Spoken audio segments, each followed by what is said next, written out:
अब universal selector भन्ने छ। युनिभर्सल सेलेक्टर भनेको चाहिँ एब्स्ट्रेक्ट को अर्थ हुन्छ भए जति सबै एलिमेन्टलाई सेलेक्ट गर्ने, सबै एलिमेन्ट। यसमा जतिवटा एलिमेन्ट छ यी सबै एलिमेन्टमा डिजाइन हुन्छ। अब हेरौँ, सबै एलिमेन्टमा सेलेक्ट भयो।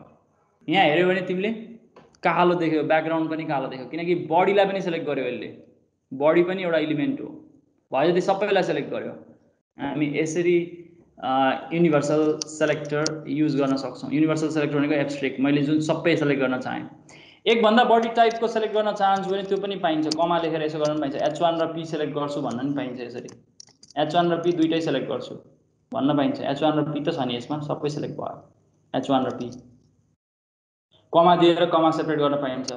मलाई प्याराग्राफ र हैन, प्याराग्राफ र मलाई क्लासको .1 लेख्न मन लाग्यो भने त्यो पनि पाउँछु, कमा यसरी लेख्न पाइन्छ। 1 पनि पाइन्छ अनि प्याराग्राफ पनि पाइन्छ। 1 मा जे थियो त्यो 1 पनि आयो, प्याराग्राफ पनि आयो, हामी देख्न सक्छौँ।